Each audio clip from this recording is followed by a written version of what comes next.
The following podcast is a Dear Media production. Hello, and welcome back to your favorite podcast, The Influence. That's right. It's me again. Another solo episode. I know you guys want Jordan to come back so badly. So do I. If he had social media, I would tell you guys to all go bombard him and tell him to come back. But he doesn't. Well, he does, but he never really gets on it. So yeah, if you see him in person, let him know. He's kind of just off doing his own thing. He has a lot of projects and whatnot that he's been working on. And so he's a busy man, you know? I don't know. Maybe I'm going to have to pay him more per hour to sit down with me. Just kidding. But I'm glad that you guys are here. That makes me happy. And I am still refining my skill of solo podcasting. Like I said, it's not for the faint of heart, but I really do enjoy it. It's so funny because I always have 2 or 3 topics I think I'm going to talk about, and then I never end up talking about them because I go off on some other tangent. So I have some topics. Let's just see where the wind blows us. I do want to do a little catch up with you guys because we haven't really caught up since I did the Janine episode. We kind of have 2 weeks of catch up. But, I'm kind of in that, space in life where there's just not a lot going on, which has been great. I cannot believe it, but it's October, what's today? I don't know. It's first couple weeks of October and I still have not put up my fall decor, which is I'm just I can't believe it, but I'm kind of just thinking about not doing it and just skipping to Christmas. It's a lot of work when you have to go from fall decor and then you clean it up so fast and then you go to Christmas and Christmas is more than fall. And it's does anybody actually appreciate it? That's how I feel. I feel like nobody ever walks in my home and it's wow, I love your fall decor. And my kids don't say anything. In fact, they usually just throw up pumpkins around. I feel like Jordan gets annoyed because of the mess. So you know what? I'm just not going to do it. I'm just not going to do it. Maybe I will do it though. It's all it really takes is one day of being bored and having a burst of energy for me, and then everything changes. So we'll see what happens. But man, since we've chatted, the Taylor Swift album came out. The controversy with that one. Oh my gosh. If one more person sends me the Allie Beth Stuckey, is that how you say her name, video about why Christians should not be listening to Taylor Swift, I am going to go crazy. It is literally my whole DMs is filled with why I should not be worshiping Taylor Swift. And I'm I don't worship her. That's the thing. And if you're really upset, just go listen to Opalite and then ask yourself, is this really that bad? It could be worse. We'll get more into that later on in the podcast, but you do have to consider what we were raised off of in the 90s. The amount of times that I said, it's getting hot in here, I'm going to take off all my clothes when I was 12 years old. Look, I turned out okay. I still have my clothes on. We're good. Anyway, so it was crazy that I went to go see Taylor Swift, her Life of a Showgirl in theaters where they showed the music video and then they showed the behind the scenes. It's insane what that girl does where she's directing, but she's also in the music video, lip syncing to everything because they're always scared of her music getting leaked on set. And so, because there's so many people on set that it's really hard to keep track of everyone if all it takes is somebody hitting the record on their phone. So she dances and lip syncs to a metronome that's just and the dancers actually have no idea what the song sounds like. And so they have to make all these facial expressions, even though they have no idea what they're dancing to. They literally are just dancing to a beat. So it's crazy. It was really neat to see the behind the scenes. She's very creative, so fun. And it's wild to see how many people actually go into creating something like that. So yeah, that was good. I also saw Gabby's Dollhouse in theaters. Jordan was saying, he was the critics are still not confirmed, but it might be winning a couple of Oscars. It was a lot cuter than I thought it was gonna be. Kristen Wiig is the villain, and she makes it so funny and so good. And the music is kind of a bop. It's really catchy. And here's when you know it's good. We took Summit. and Summit paid attention the whole hour and a half. So if a 9-month-old baby likes it, I think you'll like it too, and you can pay attention too. But that was really cute to take Stella. Stratton even liked it. He's just, Stratton's just there for a good time. I had another girls. Speaking of impeccable, have y'all ever tried cauliflower pizza? It's so good. My friend Allie gets these cauliflower pizzas just from like Tom Thumb. And, they just look like one of those things that would be healthy, but like actually taste disgusting. I'm not kidding you. It was better than real pizza, like a real frozen pizza. It's so good. And I don't remember I think it was called like Nature something and had like a big lime green, like so good. Like I've been like craving it every single day, and it actually is healthier apparently. So that's good to know. What else has happened? We watched the UT game. They sucked. So that was bad. We were ranked and then now we're not. So that's a bummer. We played Florida and it was just a complete disaster. We planned a last minute trip to Nashville this morning. We actually planned it this morning. We're going tomorrow with the kids. We're staying like just for 24 hours. We leave the next morning. Really quick trip because Jordan has 3 plots of land that he wants to show me, like 10 acres each. And I still don't understand what I'm going to do with 10 acres of land. Like, do I build a theme park? Do I build 17 tennis courts? Like, do I, make a trail so that we can take a golf cart through the trail every day? Like, I don't really understand why people would want 10 acres of land unless you literally never want to see anybody ever. But I'm kind of in my extroverted era right now. Like I play pickleball twice a week, tennis 3 times a week. And it's like, yeah, I like to see people. I like to go and see that there's other humans on this earth. And so why would I want to live in 10 acres of land? Maybe if I wanted to farm, I'm definitely afraid of bugs, and I really don't like the smell of manure. So that one I've always kind of just been like, that's really not going to happen. And I don't know. And, I get tired out in the sun so long. I just feel like I'm not built for it. But you know what? I'm trying to just let Jordan lead us, see where the chips fall. But at the same time, I've been very defiant in this process, but I also am trying to be very open-minded. So we're going and we're going to look at 3 plots of land and then 3 houses. So we'll see what happens. Jordan's still really excited about it. And like I said, I don't know. So that's what we're doing this weekend. We had Amazon Prime Day. That was big. What did I get for Amazon Prime Day? Oh, the biggest thing that I got was a headband holder. I really wanted something to hold my new headband since I'm like newly obsessed with headbands. Unfortunately, headbands are more expensive than I thought they were going to be.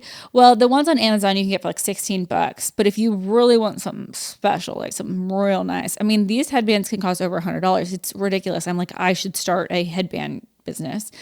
I used to wear a ton of headbands as a kid, so much to the point where I think I have this like permanent indentation on my head where headbands go. Like, you think I'm kidding? I'm actually not. Like, I really do have an indentation, and I've always thought it was because like I was the headband girl in high school or elementary school. But then I took a break. I had a headband hiatus, and I'm like kind of back. And I'm actually going to touch on that later on this episode because headbands are very Dallas. Like, there's kind of a Dallas uniform for like some Dallas girls, and it's like these like smocked like dresses, headband, and then like Tory Burch sandals or like a nice Chanel flat or something. And I always swore to myself, I was like, I'll never buy those dresses. I'll never buy those type of flats, and I'll never wear headbands. I wear them all now. It's like, it's just because the more you see it, the more you wear it. And so yeah, I'm stepping into my headband era, and I'm really happy because like things were getting a little boring around here. So just kind of spice it up a little bit. Yeah, Texas OU is tomorrow, which will be hard because we'll be in Nashville, but I'm sure we'll be watching from our phones and crying from the car in Nashville. Let's see what else. Oh, let me know if you have like any favorite restaurants in New York. I'm going to New York next week I'm doing like this like little TV segment like with Divvy. It's not like that big of a deal, so don't worry about it. It's just national television. Don't stress. That's actually why right after this I'm going to get my nails done, because I figure my nails are growing out pretty bad, and I think I'm gonna go short. I'm thinking about just like chopping them all off and just going as short as possible, like as short as you can go without bleeding at the, cuticle is how short I want to go. And then I might go gel. Instead of dip. So I don't know. We'll just see. You guys tune back in. I know you're on the edge of your seats about that one. But yeah, so it's been a pretty good week. Like I said, I've been saying no to a lot of things. I was supposed to go to Amazon Prime Creator Summit, which I was really excited about, but it's the same week as Stella's birthday. And I'm doing like this whole thing on her birthday morning. And then the next day is my birthday. I have literally no plans. Not that it matters, but it just is. And like, maybe somebody wants to surprise me with something. So like, I don't know, maybe I just need to be here. You never know. And then that weekend is Stella's birthday. So it's just kind of a lot. And I was like, I feel like I probably need to be here. And then, what else? I don't know. The beginning of this episode, I thought I would start off with talking about like influencer friendships. Now, the reason being is because every time I do a Q&A, I get asked about this, like nonstop. And being on the internet for 13 years, you go through a lot of different stages of like friendships in this space, not even just like influencer friendships, but like industry friendships, people doing similar things. It's hard because you grow so much, but like you meet some of these people like 10 years ago, like Laura Beverlin has been my friend for almost 10 years, which is so wild. And we've just always, stayed in touch. We've always like, really met with like even though we're in different stages of life, we're always like, it just is so natural. But then there's some friendships that you kind of just like grow out of, and it's not even because anything happened. It's just like you grow out of friendships, and that's just so normal. The only difference is that our friendship at one point was like highly documented, like 24/7. And so then whenever you're like not friends with them anymore, it seems like it's this big thing, but like maybe it's not, or maybe it actually was. I don't know. And so the best thing about where I'm at in this space now with friendships is I have literally no one that I wouldn't call or text if I needed to. Even the people that like people assume that I'm not close with anymore, like I probably do text them at least like once every 2 or 3 months. And maybe we're not like best friends, but like we're very cordial and like we have like a relationship of some capacity. And so that's kind of like the best place to be, especially whenever you really try to start building friendships that are going to make sense for your kids and like family long term. But I have had some like crazy encounters and crazy things happen that, I thought I would just like kind of refer to. And if you're going to try to like, do this puzzle and like pinpoint which friend did what, you're probably not going to be able to, because this is over the course of like 13 years. And so it's almost going to be impossible to be like, oh, I know what she's talking about or no. But like, I guess I just wanted to talk about like, I have had a lot of heartbreaks in this space. Like, and like I said, I just think it's natural. It's normal, people's insecurities or people's struggles, even mine at sometimes, are like this kind of conflict with like another person in your life, and it's just like not a healthy relationship, and sometimes it is what it is. But yeah, I thought I'd go through that and then kind of just like share what I've learned about friendships in my 30s, because things really do change, and especially when you have a family, you have to approach them so differently. And so anyway, I wish I could do like a 2 truths and a lie, or like a true or false, like, and I read things and then y'all can tell me if you think they're true or false, but I'm here by myself. So just all these things are truths. But, so one of the first like craziest encounters that I had with an influencer friend was, so I started out being with like, I was friends with this person that also was posting content of some capacity, whether it was YouTube, Instagram, blog. I'm not going to tell you. But it got to the point, and this does happen in this industry, where sometimes like you're like the same level as a friend, and you're both like whatever, everything is like just seems very equal. But then one friend, they get like a spike, or they get like they get a really cool interview, or they do something like outside of the norm. Well, I had kind of gotten like one of those spikes, and I have had a friend, a really good friend of mine, tell me that when I look at you, it makes me want to throw up. You disgust me. Because my posts were getting more likes than hers. And that's a really tough place to be when a friend tells you that, because you want your friends to be happy for you, and you want to be able to like not be, jealous of each other, or you want to be able to support each other. And that's hard to hear. And how do you work past someone? Well, I always knew that it probably wasn't personal. It was probably coming from like an insecurity. So we were able to work past it. And I was like, and sometimes I make the joke still to this day, because I know that it's just like coming from a like insecure place, or maybe they're like down on like where they're at in their life. And, but yeah, that one was like probably the first time that I experienced that, where I was like, wait, but I thought we were on the same team. I thought it was like all good. I also had a friend, this is so funny, run away. Sorry, it's not funny. I had a friend run away on a trip to a bus stop. This is true. Because we had like a group photo with like a bunch of friends, and I posted the photo like first out of like everybody, like, like we're all like editing our photo. This is like a long time ago. We're all editing our photo, and like I posted my photo first, and it upset them so much that like I got mine up like 10 minutes before theirs, that they literally ran away on a trip to a bus stop and wanted to go home. And I had to chase them to a bus stop and ask them what was going on and try to convince them to come back to the hotel. And it was crazy. Like, it was so crazy, because I was like, that was also at the time where I didn't know that 10 minutes made that big of a difference. Did it even really make the difference? I don't know. But that was another crazy situation. I've had other influencer friends in the space that like I thought we were like good with, like tell brands, and this has happened multiple times, and it probably happens to a lot of people. Tell brands like they won't work with them if Dani works with them, or if like Dani gets this first or they get this first. The friend will say, hey, like I will work with you as long as you don't work with Dani, or as long as you don't give Dani that code, or if like as long as you and the thing is that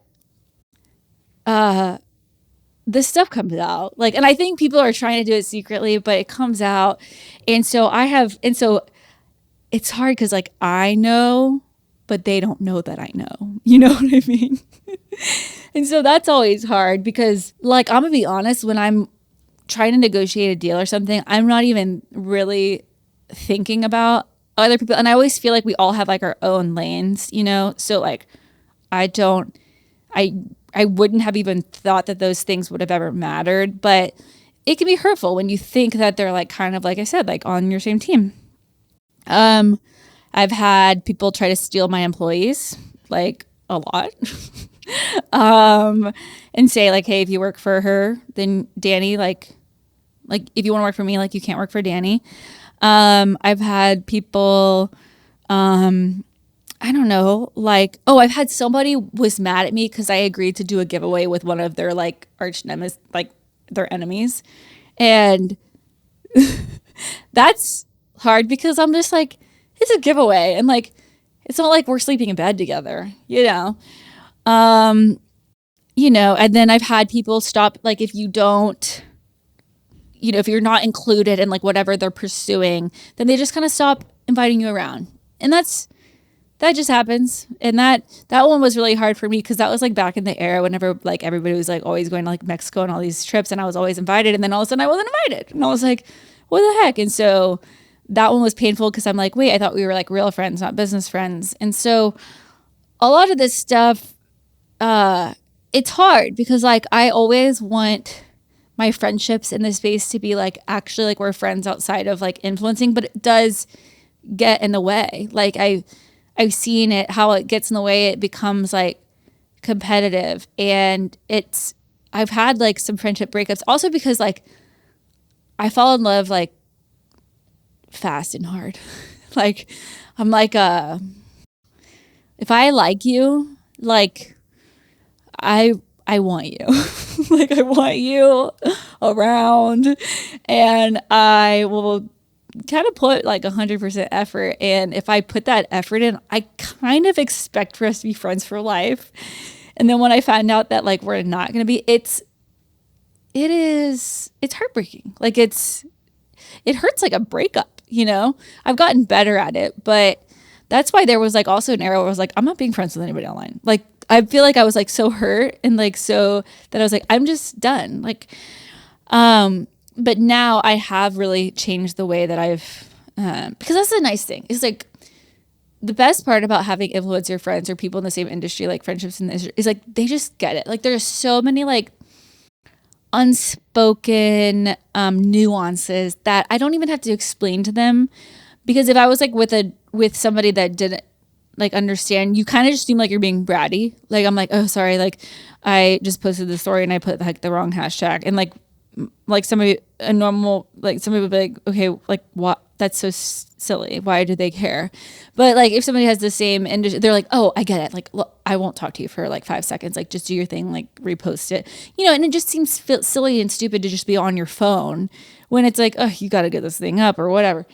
And so that's the nice thing about, you know, having people in the same space is like there's so much that you can relate on, and there's just so many nuances that we just see eye to eye. We get it. You can support each other. It's so much fun. But yeah, there's a lot of like heartbreak. So, which I think is just common in like any. This happens in high school, you know. I remember this happening in high school. That's why this one girl keyed my car in high school, because I made lieutenant of the dance team and she thought I was horrible at dancing. And honestly, I tell everybody I was. I definitely was. This is the time of year that everybody starts thinking about summer plans, trips, travel, weekends away. And then right behind that thought is usually, okay, but what's that actually going to cost? Because it's way more fun planning a vacation when you're not stressed about your finances in the background. That's honestly why I like having systems around money instead of just guessing month to month. Monarch is the personal finance app that tracks everything: accounts, investments, savings goals, and spending. Get your first year of Monarch for half off, just $50, with promo code Dani. What I found helpful is being able to actually see patterns clearly. There have definitely been moments where I realized spending in certain categories had slowly crept up without me noticing, and Monarch made it obvious immediately. I also like the weekly AI recap because it flags things before they turn into bigger problems. Instead of reacting after the fact, you can actually adjust in real time. And the visual side of it helps too. They have these cash flow views and diagrams that show exactly where your money is going, which honestly makes budgeting feel way less overwhelming. It's also useful for bigger planning stuff. Like instead of wondering, can we actually afford this trip? You can look at everything in one place and make decisions with real information. And having that visibility just takes a lot of the mental load off. It really does feel like having a financial advisor in your pocket. Use code Dani at monarch.com to get your first year half off at just $50. That's 50% off your first year at monarch.com with code Dani. Once the weather starts getting nice again, I suddenly care so much more about outdoor spaces. Like all I want to do is sit outside in the evenings, have picnics with our kids, drink coffee outside in the morning. And honestly, with Jordan and I planning our move and designing a new home, I've realized how much I want every space, especially outdoor spaces, to actually feel intentional and like us. Because for the longest time, our patio was kind of random furniture we'd collected over time, chairs that didn't match things we kept saying we'd eventually replace, and it just wasn't a space we naturally wanted to spend time in. And then we started looking on Wayfair, and it made such a difference because there were actually pieces that matched the vibe we were going for. I also feel like outdoor shopping can get overwhelming really fast because there are so many options. But Wayfair makes it really easy to narrow things down based on style, reviews, budget, all of that. And I love that you can basically do everything in one place: seating, rugs, lighting, decor, even bigger pieces. So you're not ordering from 10 different sites trying to piece everything together. They also have Wayfair Verified, which is basically their shortcut to the good stuff. Their team vets products through a quality inspection process, so you feel a little more confident ordering things online. And honestly, now it feels way more inspiring thinking about creating outdoor spaces for this next season of life, and eventually our future home, too. Get prepped for patio season for way less. Head to wayfair.com right now to shop all things home. That's WAYFAIR.com. Wayfair. Every style, every home. I feel like one of the coolest things about business these days is that you don't need this huge operation to get started anymore. You don't need an office, a giant team, or some crazy technical background. If you have an idea and you're willing to actually start, you can build something real. And for us, Shopify has been a huge part of that. As you guys know, Shopify is the platform we use to run Divi's storefront. And what I like is it handles all the complicated back-end stuff so we can focus more on the actual business and creative side. Because the reality is, once a business starts growing, there are a million moving parts: inventory, products, analytics, customer experience, and Shopify keeps all of it organized in one place. I also think they've done a really good job keeping up with how people actually shop now. Your products can show up across Google, TikTok, YouTube, even ChatGPT, basically wherever people are already spending time. And as someone who shops online constantly, we also love Shop Pay. The second I see the purple button at checkout, I know it's going to be fast. And from the business side, faster checkout means fewer abandoned carts, which matters way more than people realize. They also have Sidekick, which is basically an AI co-founder helping with analytics, reports, optimization, all the stuff most business owners don't want to spend hours doing. It just makes running a business feel way more manageable. Build your store, own your audience, and create something that lasts. Start now at shopify.com/Dani. I don't know, use your discernment and like who to really pour into. But I do feel like so much of friendships, even if like you aren't in the wrong and they are, it's still so much of like looking inward and not looking outward. Even whenever there's like people that like for example, like when the girl ran away to the bus stop and I had to chase her, like I'm like, that's crazy. Like that's crazy. Like I didn't do anything wrong. But I think that if it's a friend that you really care about and you want to pursue a friendship with, like, even though you feel like you didn't do anything wrong, it's still okay to look inward and be like, okay, like within, with her insecurities and within like our friendship, like what is something that I could have done different? How can I apologize?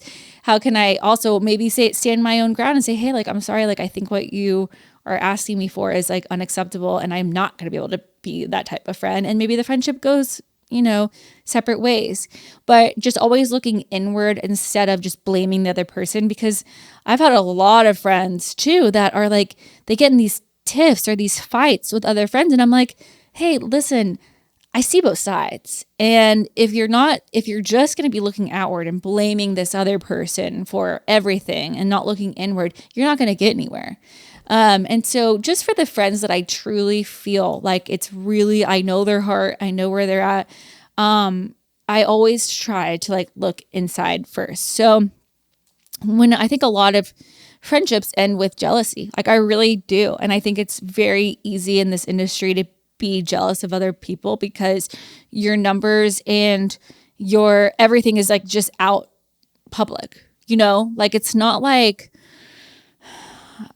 I don't know, when you're in a lot of other spaces, a lot of things are private. Like people don't know, like maybe if you got a promotion or they don't know. And maybe they do in some ways, but like in our careers, it's very public. A lot of things are very public. What brands you're working with, who you're with all the time, what friends you're posting with, how many likes you're getting. And it's really, now that more people are on like Instagram, you compare yourself a lot more and it's easier now to become jealous of someone. And so what I always try to do is I try to like check the root of the jealousy. Like if I'm feeling jealous about somebody, like, is it really about them? Is it because maybe I'm actually just insecure in what I'm doing? Or am I finding my worth in my likes? Or am I finding my worth in, what brands I'm working with. I always ask myself, am I comparing myself all the time? Like, am I online too much and I'm just constantly comparing myself and I'm ever actually content with anything that I'm creating and anything that I'm doing? And I think it's totally fair and totally okay to take a step back. I've had to tell my friends, because sometimes I've actually had friends come to me and say, hey, it hurts my feelings when you don't like my photos. Like, I've had that actually many times, or like, you never engage on my stuff, or you never watch my stuff. And I have told them, I'm like, I just want you to know that this is like a personal boundary. Like, some days I take breaks from online and some days I'm like totally at it. I'm on there. But to rely on me to consistently be liking and commenting on, I can't be that type of friend for you, because I have to take care of like my mental health. And I have to say, hey, like, there's days, where I'm just with my kids on a Saturday and I didn't even know that you posted, even though you're one of my best friends. Like, I love you, but I'm not putting on notifications. I'm not doing all of that. And please understand that it has nothing to do with you. It has nothing to do with the fact that I don't love you. It's just that like, I'm taking care of my mental health, and if a friend doesn't understand that and doesn't understand that boundary, then they're probably not a good friend. That's why I never get like, people always ask me like, do you get offended when people share Nutrafol or share other brands and share, no, I really don't. I mean, there's some where like I get a little confused because I know that they're using Divi behind the scenes, but I really don't, because first of all, I feel like there's space for all of us. And I actually have had like 2 really, really good sweet friends call me and be like, hey, Dani, like Nutrafol just offered me like X amount. Divi only offered me this amount. I think I'm going to take Nutrafol. Are you okay with that? Which I thought was so sweet and like so respectful. And like, they didn't even have to do that. And I have a lot of friends that just like shared and like support Divi because they want to support me. And that's like so, so sweet. And I so appreciate that. But I would never ask someone like not to do what is best for their family or for like their business, even though I want Divi to be able to afford everyone. Unfortunately, Nutrafol is just like way bigger than us. Like, they're like, I don't even know how much they're worth, but like, they have massive influencer budgets, and one day Divi might too. And so you better watch out, Nutrafol. Just kidding. We're actually kind of different. Like, you can use Divi and take Nutrafol. No, I don't take it personally, and I hope that like when my friends see that I didn't like their post or something, they don't take it personally, because it's really, I don't think that social media is a complete reflection of like all of us, like of you wholly, or like me as a person, like a complete reflection of me. Like, there's so much more complexities to a person than like, just because they post with like 5 people on their Instagram doesn't mean that they don't have 15 other friends behind the scenes, Like, I don't even think I post when I play tennis, but I play tennis almost every single day, but I don't post it because I'm playing tennis. I can't do both, So we all have like very complex lives. So anyway, and then I think that the most important, or not most important, but one thing to keep in mind is it is so attractive, not even in a like loving or a romantic relationship, but also in a friendship, when someone is secure and confident. Like, when I have a friend that I'm like, hey, sorry, like I can't come to the lake this weekend, I'm hanging out with Ashley, and they're like, cool, like next time you're around, like call me, and if like, and they're confident and they're like not offended or hurt, but it's so attractive. I'm like, that's so cool. Like, they're just so mature. But when you start getting butthurt about everything and like you cause a scene about it's harder to be friends with someone like that, because it just, to me, it lacks a little maturity, So my whole thing is like, check yourself, try to find your confidence, try to find your independence, try to make yourself feel good about yourself in other ways than just like relying on everybody else's feedback all the time. Full and part-time Starbucks baristas get up to 18 weeks of paid parental leave. So as their family grows, they never miss a moment, even if they miss out on sleep. Because at Starbucks, benefits like paid parental leave are just the start. Learn more about Starbucks industry-leading benefits at starbucks.com/partners. That's starbucks.com/partners. Honestly, every family reaches a point where everyone's schedules are all over the place. Somebody has something at school, somebody has a work thing, somebody forgot to mention an appointment until 5 minutes before, and somehow you're expected to keep all of it straight in your head. That's why something like Skylight actually makes a lot of sense. It's basically a shared digital calendar that lives in your home, so everybody can see what's happening without constantly asking each other. And honestly, anything that reduces friction in a household is worth it. What I like is it's really simple to use. You can sync calendars from your phone, color code schedules, add chores, meal plans, reminders, and it updates in real time. So instead of digging through texts or trying to remember conversations from 3 days ago, everything is just right there. I also think it helps kids feel more involved because they can actually see the schedule too. It creates a little more structure without feeling overly complicated. And especially during busy seasons, having one central place where everyone's on the same page just makes life run smoother. It's one of those things where once you have it, you wonder how you were functioning before. Go to skylightcal.com and use code DANI for $15 off your Skylight calendar. That's SKYLIGHTCAL.com, code DANI for $15 off.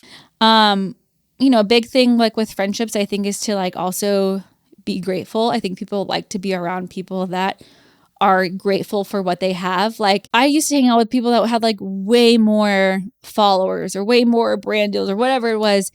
And I think that, I always try to be grateful for like, I would maybe get 200 likes on a photo and they got 200,000. I'd be like, 200 is really good for me. And they'd be like, yes, go Dani. And they'd be proud of me, even though compared to them, it's nothing. But for me, it was something big. And so I think everybody's just kind of like celebrating their little wins and they're being grateful for what they have is also very attractive in friendships, which also, kind of makes you reflect daily and be like, oh, wait, I have a lot to be grateful for. And I just love hanging out with people that are like positive. I love it so much. It's just, it not wears off on me. It rubs off on me and it makes me a better person too.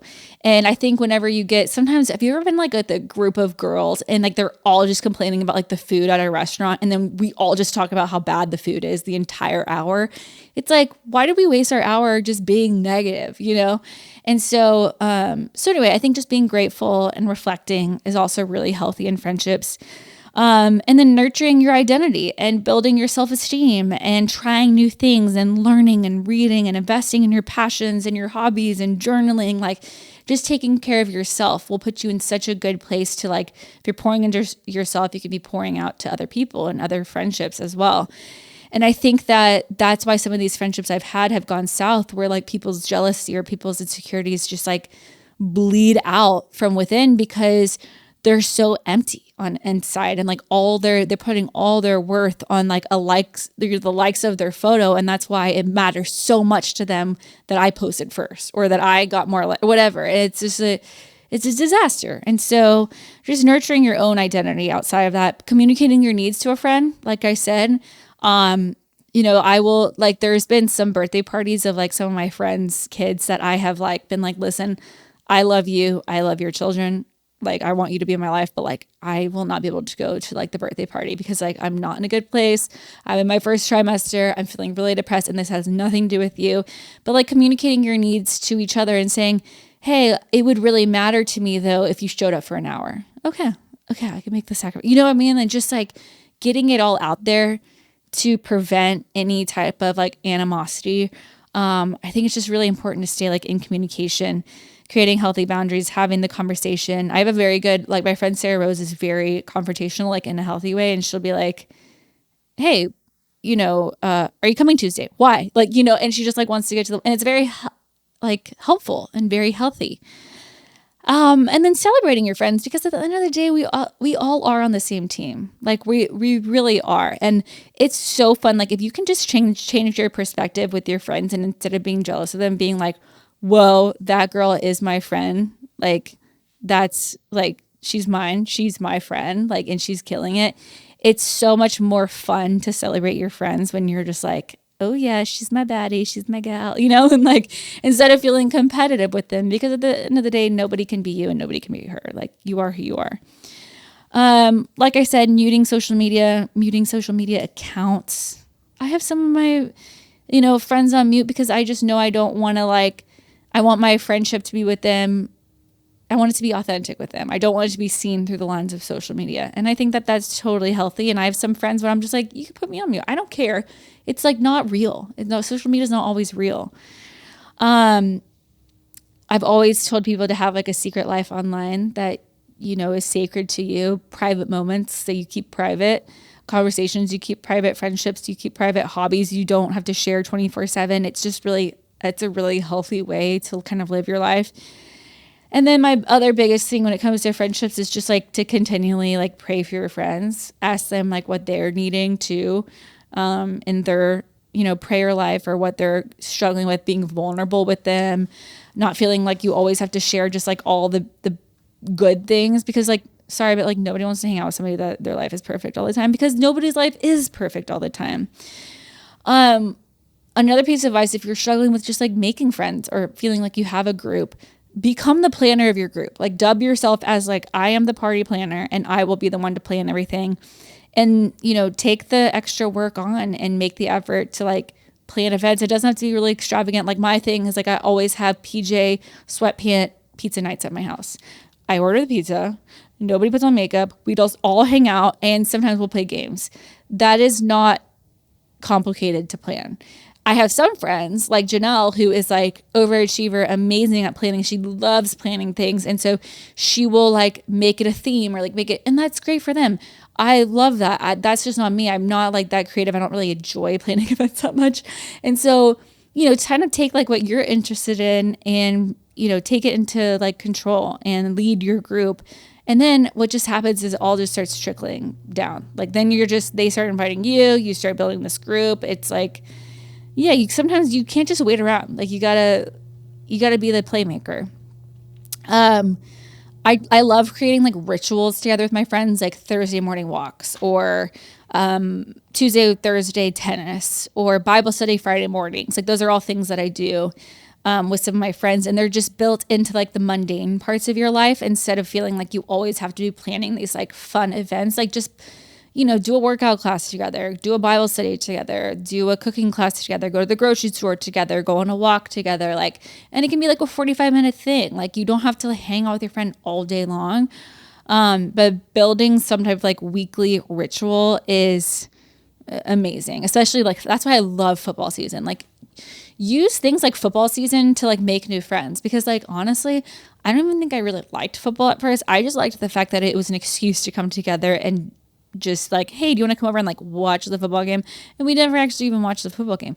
No, I do. But like, it's just use like cultural relevant things in life. Like, oh, the Summer I Turned Pretty season finale, I'm going to invite girls over. Or, the Super Bowl, let's do a theme where we all dress up like our husbands for the Super Bowl. Like just have fun with it, And then, like I said earlier, just make sure that you continue to share like the unpolished parts of your life too. Be honest about your struggles, find depth in your friendships so that you can like grow with honesty and don't feel like you have to like put on this persona. If there's a friend that I feel like I have to like put on a show for, it doesn't usually last long for me. And if they're not really like willing to go to that next level for me, I'll still be friends with them, but it's just like not really worth it. 'Cause when we get older, like we don't have as much time, you got kids, and it's like, if I'm going to spend an hour with you, like we need to go deep. So yeah, I mean, I feel like friendships, like I said, when you're 30, friendships are always hard. I think my friendships were more challenging when I was 20 than they are now.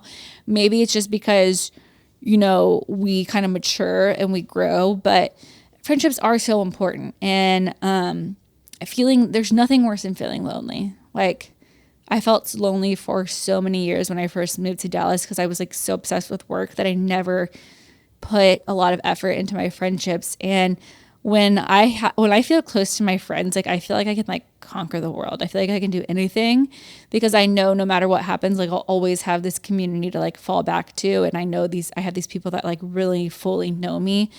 And I think that's how God like really wants us to live our lives, is like to be known and to have people supporting us. And so, if you're one of those people that just struggles with friendships, just know that I've had a friend tell me that my face makes them want to throw up. There you go. So anyway, this was like an interesting, first of all, I asked on my Instagram, I was like, what do y'all want me to talk about in this podcast or dive deep into? And someone said pop culture. They really want to know more about pop culture. And I haven't been so into pop culture lately, but I do think this conversation about Bad Bunny performing at the Super Bowl halftime show is really interesting. So for those of y'all that live under a rock, Bad Bunny is he agreed to perform at the NFL halftime Super Bowl, which has been crazy because it has triggered a lot of kind of cultural backlash. So Bad Bunny he's a singer. He sings in Spanish. He's from Puerto Rico, which just, if you guys don't know, that is considered like American. So a lot of people are upset because he sings in Spanish and they're like, that's not very American. I'm like, yeah, but he's from Puerto Rico, so it kind of is. But yeah, he's kind of gotten like a lot of backlash, and I get it. He's very, I don't understand all the lyrics to his songs, but from what I do understand, they're pretty raunchy. So it is kind of weird that he's like performing at like a very family friendly halftime Super Bowl, event. But like, does anybody remember when Justin Timberlake like ripped off Janet Jackson's top? Like that also wasn't very family friendly, but that happened. But anyway, so in response, Turning Point USA is organizing a competing All-American halftime show, which I thought that there was other drama because if you guys follow Corey Ashbury and Forrest Frank, Corey Ashbury is like a big like Christian singer, and he posted like, I don't know, maybe a week and a half ago or so about how when Bad Bunny was announced, he wanted to build his own family-friendly halftime show. And like Forrest Frank said he was in, like a bunch of like Christian artists were like, yeah, like we're in, like let's do it. And all they needed was like a TV network, and like a lot of money to make it happen. So they had been kind of like throwing out this idea, and I was like, oh my gosh, I love Forrest Frank. I was like, let's do it, it'd be great. And then Turning Point USA, like, a week later said that they were doing the same thing. So then it kind of like there was just more drama because there were two halftime shows that were kind of competing for the spot outside of the real halftime show. Anyway, don't we just love like Christian TikTok drama? It's crazy. But apparently Turning Point USA and like Corey and Forrest Frank have all like decided that they're going to do something together. So that'll be great. So if you're not into Bad Bunny and you want to watch something more family friendly, that will be going on, which I'm actually really excited about because, just personally, I don't think my kids are going to be into Bad Bunny. They're going to be like, who's this guy? They don't know any of his music. And so it'll be we play like praise and worship in our house every morning. So I think my kids will love it. Like us parents, we're all about family friendly, but I just thought it was interesting, like to think about or talk about how a lot of people were objecting to Bad Bunny's like musical style, his public persona, his criticism of the president, his use of Spanish lyrics, his gender fluid style. Like a lot of people are just like upset about that. He decided not to tour in the US because his fears of ICE, which also adds up. He has a lot of probably like Hispanic people that come to his shows since he sings in Spanish. And so, yeah, I think my biggest thing is that people don't understand that Puerto Rico's in the US. That part just like really, I was like, guys, come on. But like I said, I think the best way to kind of decide these things sometimes because you have such opposing views. And I believed this I saw a post about how someone was really upset with Taylor Swift because she was advertising Target. And they were like, she's leaning too much into consumerism and making people go buy this and buy that. And then she sells this and then she sells that. I think the best way to decide these things is just to have an open market and let the markets decide. Instead of getting so upset about this or that, I feel like it's always going to be divided and there's always going to be like, we should do this. No, you should do this. My thing is like, let the markets decide. Like everybody put their best foot forward. And like it would be, if you really are so opposed to this type of person like performing, then put your money where your mouth is and go watch the Forrest Frank version of the halftime show and blow it up into something that we all think it is. So sometimes I feel like it's not as helpful to just talk crap about one thing when we should just be like, praising and like getting so excited about another thing. Does that make sense? It's like we spend so much time being negative and being upset about something when we should just be like, talk about what we love, you know? Like, do we really have to push something down to make something else greater? I don't know. Maybe. I guess it depends. But so yeah, my thing is, I think it's really cool what Forrest Frank, Turning Point USA, what all they're doing with this halftime show, especially because it's gonna be family friendly, and especially because I think there's gonna be a lot of Christian artists, and it'll be airing like literally during the halftime show, so you can just switch over, go watch it, let your kids watch it, and then tune back in. So I'm excited about that. So I thought I would share that with you guys if you're looking for something more family friendly. Speaking of Taylor Swift, this album has gotten a lot of criticism. And there was one TikTok I saw that people were like, this is definitely bots. But I don't think it's bots. Taylor Swift album has gotten a lot of pushback. When I personally think the album is very playful, joyful, it's like radio friendly if you take out the explicit words, and catchy and goofy. Especially if you listen to her interviews, like her song Wood, which has these kind of like sexual innuendos, like wood, you know, or what does she talk about? I'm not going to say, but you guys can go look it up. But like, for example, the morning that it played, or that it came out, I played it for Stella and Stratton, or no, just Stella. And I listened to the whole lyrics. I had no idea it had anything like any innuendos. I just took it for face value. I had no idea what I was talking about. But people are saying that it's like jarring, it's over sexual, it has sensual lyrics to it, the innuendos are too much. I kind of feel like it's just goofy, personally.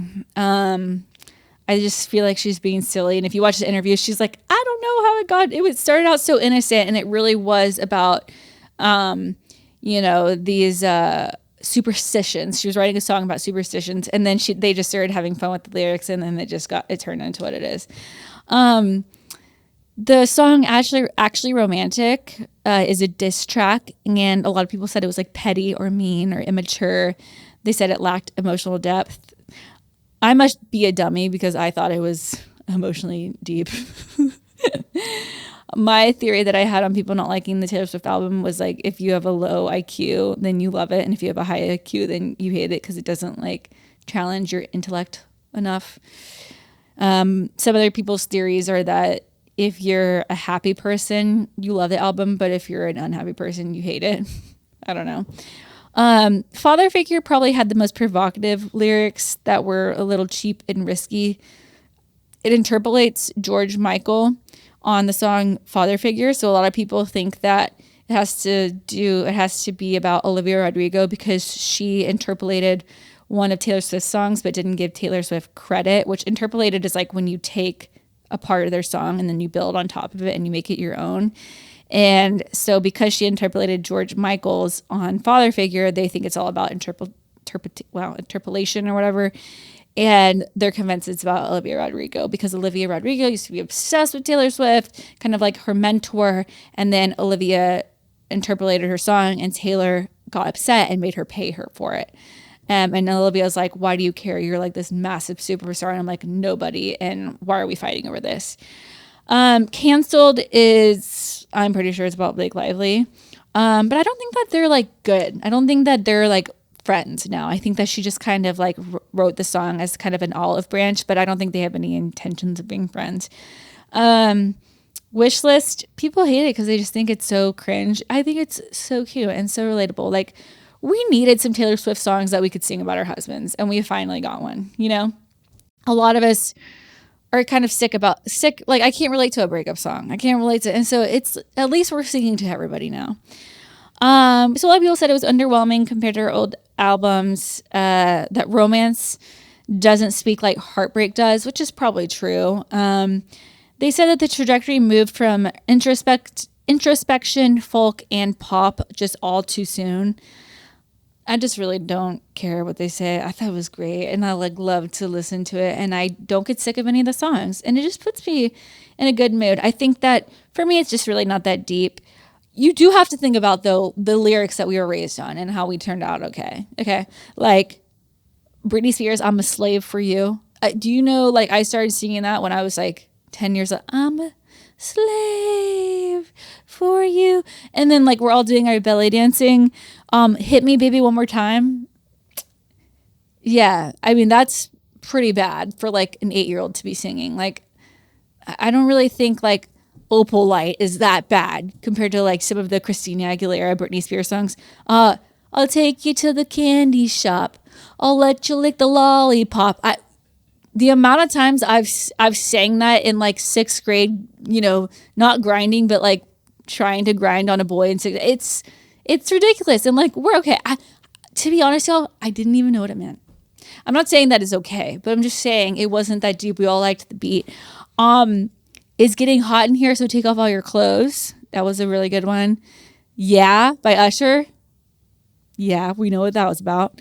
I want to make love in this club. We used to sing that all the time. So the last topic I want to talk about is something I was not intending to talk about. I actually was going to talk about if Cabo is safe because, well, it kind of goes a little deep. But essentially, there were some like, Trump had some like military strikes on these like boats smuggling drugs. And then 2 banners were posted by the cartel in Cabo, like where people go visit, like threatening Americans. So I just wanted people to know that just in case you're going to Cabo soon. Like, just look it up. I don't know. I mean, I looked it up. It was real, but y'all just do your research because I think that they're mad that we are striking their drugs and they're having a harder time getting drugs into the country. So just, not that I want to talk about the cartel on this podcast. But you know how this podcast goes. It's a smorgasbord of just Dani's brain. So now let's talk about porn. Told you. So I wasn't planning on talking about this, but a lot of what I mentioned on this podcast is just like what I'm learning or what I'm, listening to over the week. And so Bonnie Blue was recently interviewed on Modern Wisdom, which I love that podcast. It's just, if you're just like bored and you're doing something and you want to listen to Modern Wisdom is amazing. He covers so many different topics and you learn so much. Well, she was being interviewed by Louise Perry, sorry. And for those of y'all that don't know who Bonnie Blue is, Bonnie Blue, her real name is Tia Billinger, is a British adult film actress and content creator. So kind of like a porn star. She was born in 1999. So how old is she? Oh my gosh, she's a baby. Jenny, if you're born in 1999, how old are you? 26. Are you born in 1999? Oh, weird. Okay. So you're 20. She's 26. The big thing that put her on the map, even though she's become like, I think a big, I don't know if she's OnlyFans or what she does, but she became pretty big online. I remember hearing about it in January. She slept with 1,057 men in 12 hours, which that's 88 men per hour. Wait, how's that even possible? You have to do it like, they each have like less than a minute. Oh my gosh. Oh Lord. That's just, it kind of makes you sick a little bit. But they did an interview with her because Louise Perry is a journalist, and she's very like conservative when it comes to like the sexual revolution, and she's really trying to kind of fight what's happening in just like society with like porn, and she's trying to like advocate for a lot of this to be illegal. So you had really 2 different opposing views. But when she interviewed Bonnie, and she tried to understand if she had been, traumatized at a young age or like struggled with mental health or why she does this. And I mean, the only reason she said was really just for money. Like it's good money. She's like, I get paid. I don't care. I don't get grossed out. I'm not traumatized. I don't think there's anything wrong with it. Bonnie's whole point was, because something that they brought up on the interview was like, don't you feel like you're like ruining marriages? Because a lot of married men come to her and for content. And she's like, no, if you are struggling in your marriage or something is going on, like that's between you guys. That has nothing to do with me. And the fact that he's there means that there's a bigger problem so that's kind of like her reasoning. I'm not saying I agree with it. I'm just telling you that's what I heard on the podcast. a big thing that they cover on this podcast is like, just because someone has consent, does that mean that there aren't coercive forces like economic need, inequality, or gender norms that aren't influencing that choice? Because there probably are. Bonnie Blue's whole thing is that like sleeping with someone is a hobby. It's really not meant to be anything more. It's just a hobby. And I don't know, it kind of like just really scared me, like listening to that whole conversation, because I know that the porn is just so dangerous for a lot of men, families, women, relationship. What typically happens with like people or men or anyone that like, views that type of content is usually each time they need something more and more to like fulfill their needs. And so then they turn into like crazy fetishes and like weird things. And then it becomes inappropriate. And then maybe they're pushed so much that they're watching things that are illegal. And it's like just a really bad slippery slope that a lot of men would probably admit to. I have some like crazy statistics, 64%. Also, if you want to like, if your kids are around, I don't know, maybe you don't want them to listen to this part. I'm not going to say anything like really vulgar. It's just all facts, but still maybe you don't want your like children around. So maybe just make them go to the other room. But 64% of men under the age of 25 really want like there to be more like stronger laws and regulation on porn, which is up from 51% in 2013. So they want to be more conservative, and the reason is because they know that porn is essentially like ruining their lives. Let's see, 91.5% of men from 18 to 73% consume porn in the last month. That's 91%. That's almost 100. And 60% of women did.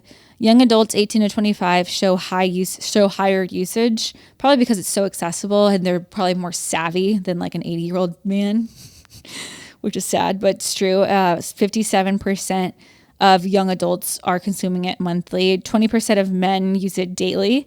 It's so accessible. One of the other crazier facts is Pornhub reported 42 billion visits in 2022.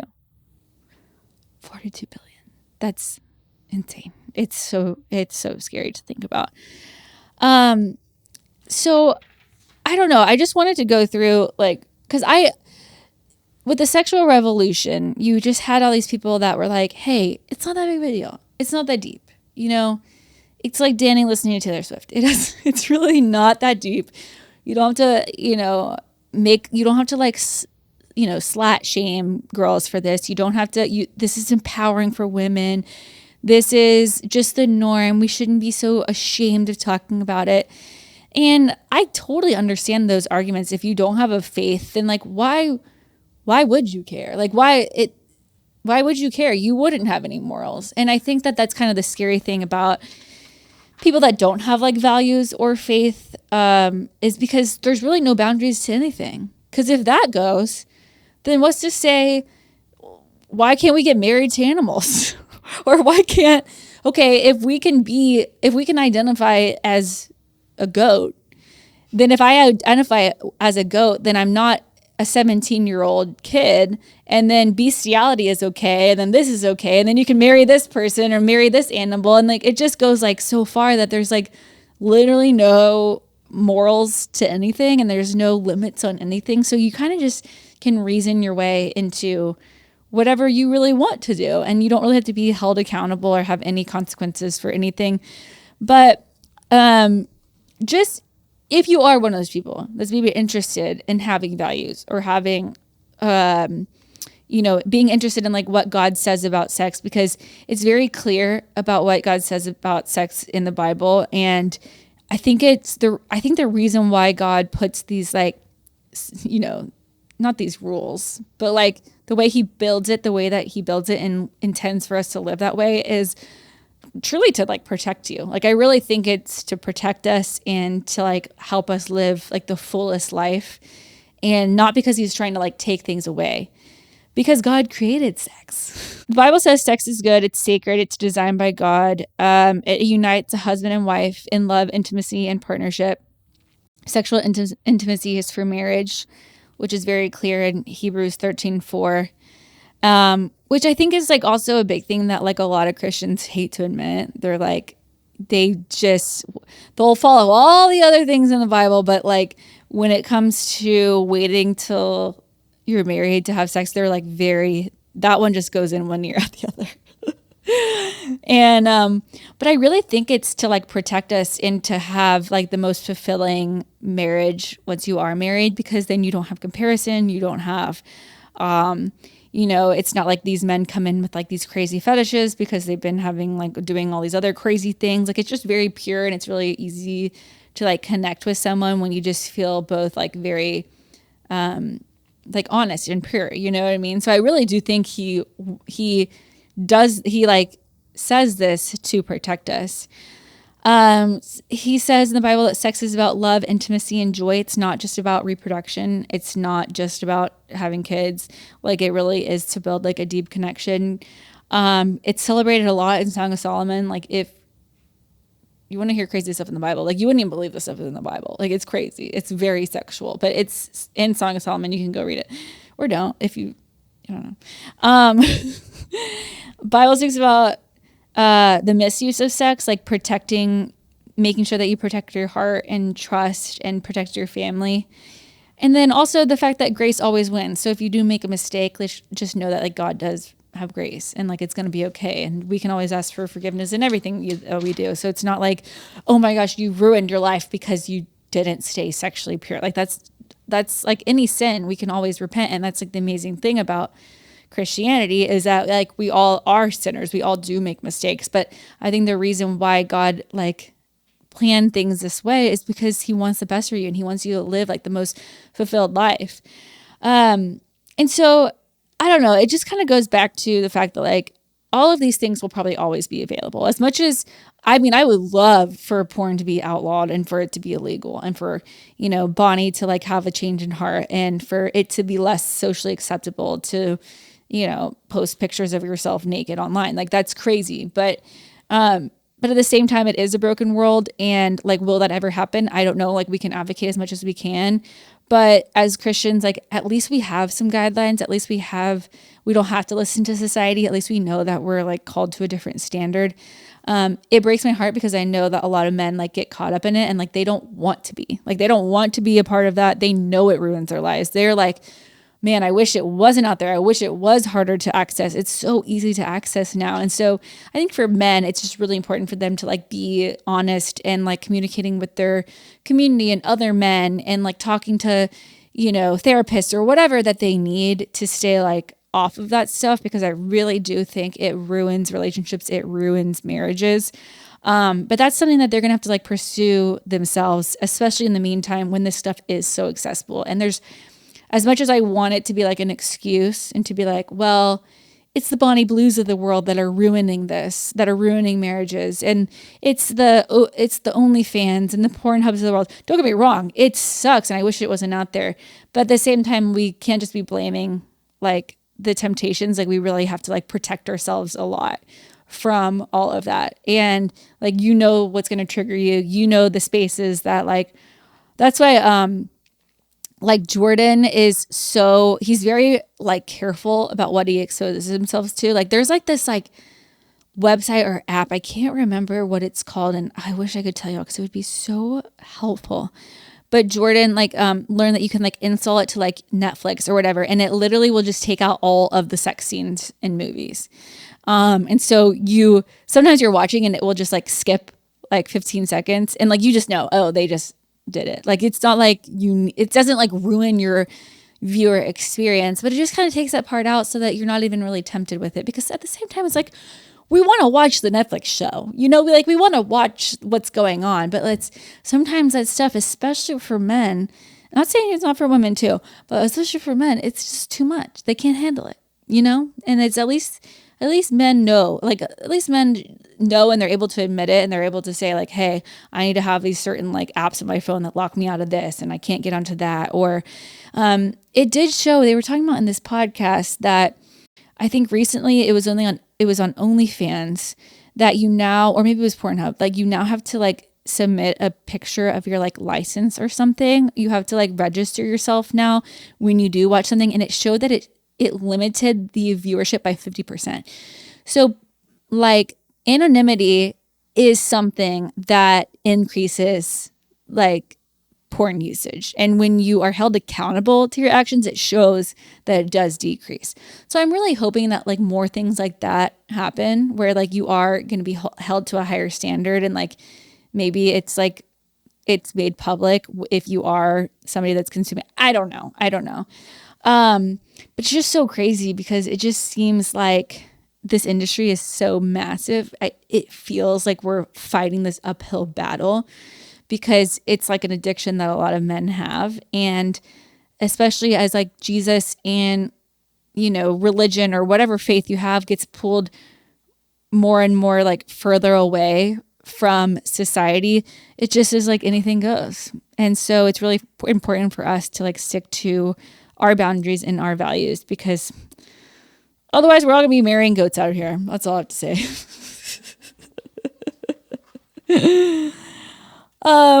So anyway, I've been just jabbering for an hour and 6 minutes.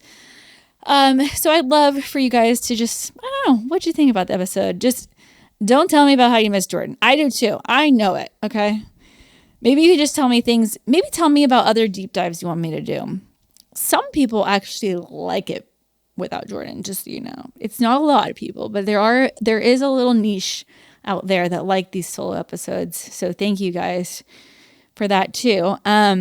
But make sure you check us out on Instagram at DInfluence Podcast, and TikTok at DInfluence Podcast. We love you guys, and we'll talk to you later. Bye.